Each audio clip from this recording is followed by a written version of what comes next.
Dear students, welcome to the next topic. In the previous video, we have discussed about the packing of the atoms, close packing of the atoms. उस close packing में हमने देखा था कि जो atom है जब उनकी क्लोज पैकिंग की जा रही थी, चाहे वो एबी टाइप की पैकिंग हो, चाहे वो एबीसी टाइप की पैकिंग हो, उसमें कुछ बीच में वैकेंट स्पेस बच रहा था रेगुलर अरेंजमेंट में. तो जो वैकेंट स्पेस बचता है बीच में रेगुलर अरेंजमेंट में, that is known as void. वो क्या कहलाते हैं? वाइड. तो वाइड की डेफिनेशन क्या हो जाएगी? The vacant space present between the regular arrangement of atom is known as void. ठीक है.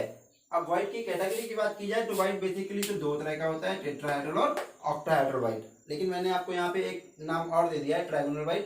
कभी आपको कहीं लिखा मिल सकता है, हालांकि बोर्ड लेवल में इतना इंपॉर्टेंट नहीं है ये, फिर भी मैं बता दे रहा हूँ. ट्रायगोनल वाइड कितने एटम बीच में बनेगा? It is the wide which will form between 3 atom. तो 3 एटम को, 3 बॉल को अगर तुम ऐसे क्लोज पैकिंग में रखने की कोशिश करोगे, उनके बीच में जो वैकेंट स्पेस बचेगा वो क्या कहलाएगा? Trigonal wide. उसके अंदर अगर कोई एटम रखा हुआ है तो वो 3 एटम के साथ टच करेगा, तो उसका कोऑर्डिनेशन नंबर कितना निकल के आएगा? 3. नेक्स्ट हम बात करते हैं टेट्राहेड्रल वाइड की. टेट्राहेड्रल वाइड के बारे में हम पहले डिस्कशन कर चुके हैं कि जब हमने 2 डायमेंशनल हेक्सागोनल क्लोज पैकिंग थी, उसमें जब हमने सेकेंड लेयर रखी थी तो 4 एटम के बीच में क्रिएट हुआ था. ठीक है. जैसे ये वाले जो 3 एटम तो नीचे वाली लेयर के थे, 1 एटम ऊपर वाली लेयर का था. इनके बीच में जो वैकेंट स्पेस बच गया था, या एक एटम नीचे वाली लेयर का था, इनके बीच में जो वैकेंट स्पेस बच गया वो कहलाता है टेट्राहेड्रल वाइड. ठीक है. तो इसकी डेफिनेशन वाइज बात की जाए तो when 4 atoms are arranged at the corner of a tetrahedral geometry, then the vacant space present between them is known as tetrahedral void. मतलब ये जो 4 एटम रखे हैं आपने, इनके सेंटर को मिलाओगे अगर आप, तो आपको एक टेट्राहेड्रल ज्योमेट्री नजर आएगी. ठीक है. तो इसलिए इसका नाम क्या रख दिया गया है? Tetrahedral void. अब इसमें जो एटम रखा जाएगा, ये जो बीच में वैकेंट स्पेस है, इसको भी अगर हम फिलअप करने की कोशिश करें तो यहाँ पर हम कोई छोटा सा एटम रख सकते हैं. तो अगर उस एटम को रखेंगे तो वो एटम कितने एटम के साथ कांटेक्ट में रहेगा? डायरेक्टली 4 के साथ. तो कोऑर्डिनेशन नंबर कितना आएगा इसका? 4. अब उसमें कितने साइज का एटम रखा जा सकता है उसका भी एक डेटा हमारे पास है. टेट्राहेड्रल वाइड का रेडियस होता है 0.225 capital R. 0.225 R. R P क्या है यहाँ पे? Radius of tetrahedral void. And R capital R क्या है? Radius of atoms forming tetrahedral void, जिनके बीच में ये टेट्राहेड्रल वाइड बन रहा है. ठीक है. तो मैक्सिमम इतने साइज का एटम जो है हम इस टेट्राहेड्रल वाइड के अंदर रख सकते हैं. नेक्स्ट हम आगे बात करते हैं ऑक्टाहेड्रल वाइड के बारे में. ठीक है.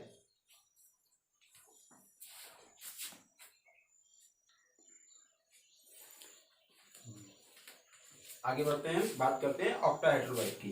तो ऑक्टाहेड्रल वाइड कितने एटम के बीच में बनता है? ये 6 एटम के बीच में बनता है.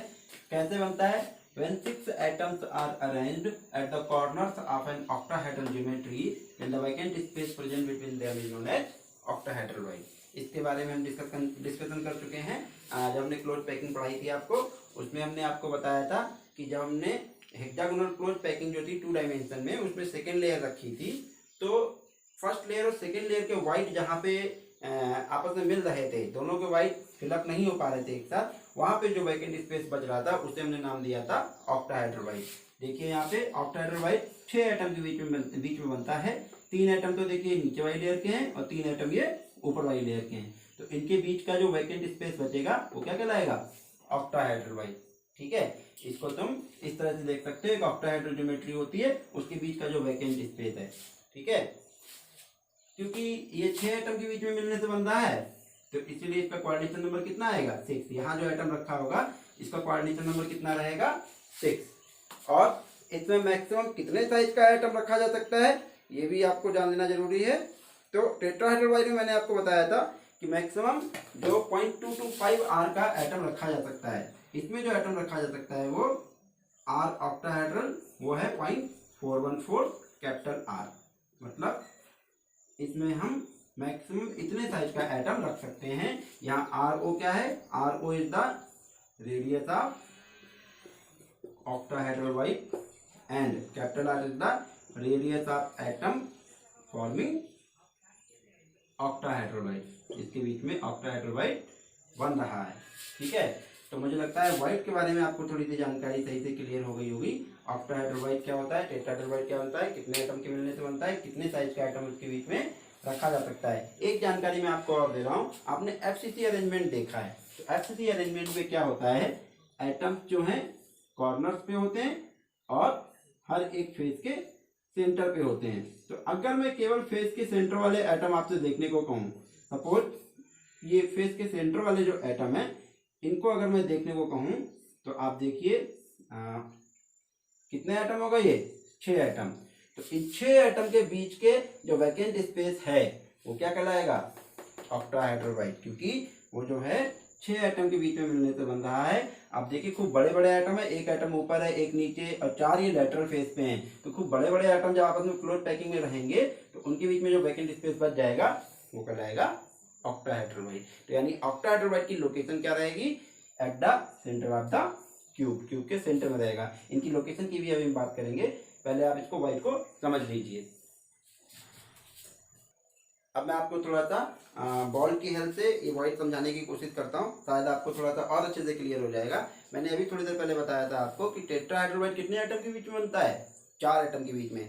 जैसे मान लिया ये 3 एटम है, 1 2 3, ये 3 एटम तो नीचे वाली लेयर के हैं, ठीक है। अब ऊपर वाली लेयर का जो तुम एटम रख रहे थे पैकिंग में, तो इसके बीच में जो डिप्रेशन क्रिएट हो रहा था बाहर रख रहे थे। एक तो ऐसी थी आइडियल पैकिंग जिसमें एटम के ऊपर एटम रखते जा रहे थे, एक जिसमें हेक्सागोनल क्लोज पैकिंग में इस एटम के बीच में जो डिप्रेशन बन रहा था वहां पे आप एटम को रख रहे थे। तो अगर मैं इसमें यहाँ पर इन 3 एटम के डिप्रेशन का यहाँ पे एटम रखूंगा तो इसके बीच में कुछ वैकेंट स्पेस क्रिएट हो जाएगा, ठीक है। ये वैकेंट स्पेस कहलाता है टेट्राहेड्रोबाइट। बात समझ में आ गई, कितने एटम के मिलने से बनेगा, ये 4 एटम के। इन सारे जो एटम हैं इनके सेंटर को अगर आप मिलाएंगे तो आपको टेट्राहेड्रल फिगर नजर आएगी, इसीलिए हम बोलते हैं टेट्राहेड्रोबाइट या टेट्राहेड्रल ज्योमेट्री की वजह से बन रहा है, ठीक है। आगे हम दिखाते हैं आपको ऑक्टाहेड्रोबाइट। अभी हम लोग बात करते हैं ऑक्टाहेड्रोबाइट की। तो ऑक्टाहेड्रोबाइट कितने एटम के बीच में बना था, 6 एटम के बीच में। 3 एटम तो नीचे वाली लेयर के थे और 3 एटम इसमें ऊपर वाली लेयर के थे। जैसे ये देखिए एक लेयर है, इसमें 3 एटम है, इनके बीच में जो डिप्रेशन है, यहीं पे जब दूसरी लेयर का एटम रखोगे, जैसे ये 3 एटम ऊपर वाली लेयर के हो गए, ठीक है, 3 फर्स्ट लेयर के, 3 सेकंड लेयर के। इनको जब आप रखेंगे इस तरह से, ये वाला जो एटम है इन दोनों के बीच में रखिए, ये वाला एटम इन दोनों के बीच में रखिए, तो जब आप पैक करेंगे तो बीच में कुछ ना कुछ वैकेंट स्पेस बच जाएगा, ठीक है। ये जो वैकेंट स्पेस आपको बीच में बचा हुआ दिखाई पड़ रहा है, ये कहलाता है ऑक्टाहेड्रोबाइट, ठीक है। कुछ आपको थोड़ा सा क्लियर हो रहा होगा ऑक्टाहेड्रोबाइट कैसे बना है, कितने एटम के मिलने से बना है, 6 एटम के मिलने से बना है। इस ऑक्टाहेड्रोबाइट को हम एक तरह से और समझने की कोशिश करते हैं। मैंने भी थोड़ी देर पहले आपको बताया था कि यहाँ पर जो एफसीसी टाइप का अरेंजमेंट था, एफसीसी टाइप के अरेंजमेंट में सारी फेस के सेंटर वाले आइटम अगर हम मिला देंगे तो उनके बीच का जो गैप बनेगा वो कहलाएगा ऑक्टाहेड्रोबाइट। जैसे मान लिया 4 तो ये लेटरल फेस थी, 1 2 3 4 लेटरल फेस जो हैं इनके आइटम हो गए, एक ये नीचे वाली फेस है और एक ये ऊपर वाली फेस। इन सबको अगर आप पैक करेंगे तो इनके बीच में कुछ वैकेंट स्पेस बचेगा, ठीक है। तो वो वैकेंट स्पेस क्या कहलाएगा, ऑक्टाहेड्रोबाइट। क्यों, कितने एटम के मिलने से बन रहा है वो, 6 एटम, 1 2 3 4, 4 तो ये वाली लेयर के लेटरल फेस के, एक ऊपर है और एक नीचे है।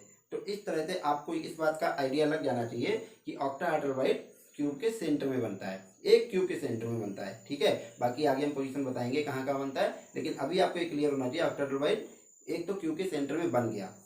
बात समझ में आ रही है, ठीक है।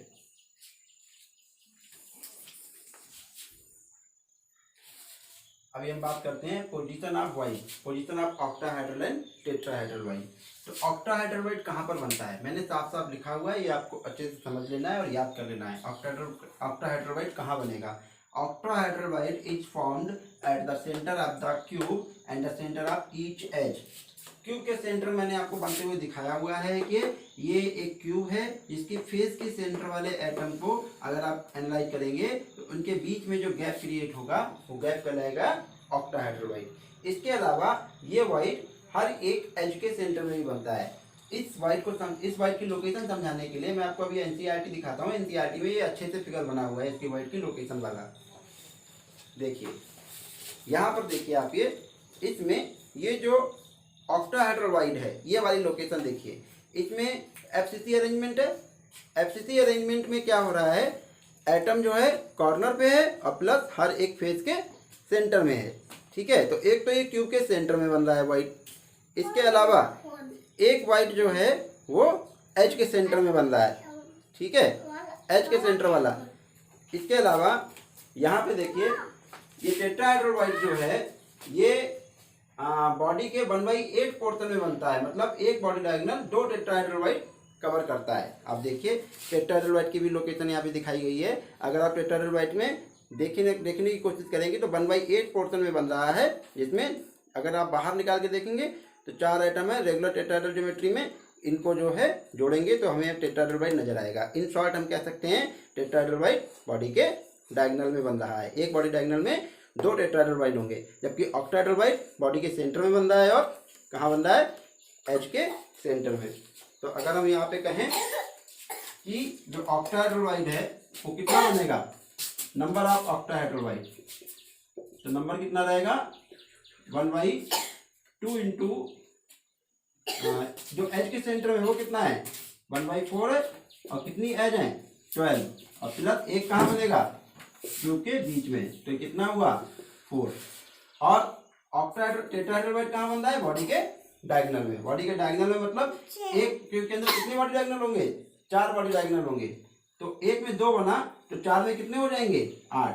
तो नंबर ऑफ टेट्राहेड्रल वाइट कितने हो जाएंगे? 8। इस तरह से हम एक रिलेशन ड्राइव कर सकते हैं। Let number of octahedral white in any cubic arrangement कितना है? n। तो नंबर ऑफ टेट्राहेड्रल वाइट कितना हो जाएगा? 2n। ये आपको अच्छे से समझ लेना है। न्यूमेरिकल सॉल्व करते समय इसमें आपको बहुत जरूरत पड़ेगी। ऑक्टाहेड्रल वाइट अगर n है तो टेट्राहेड्रल वाइट कितना होगा? 2n। ठीक है, आज की बात हम यहीं पे खत्म करते हैं। वाइट आपको अच्छे से मुझे लग रहा है क्लियर हो गया होगा। ठीक है।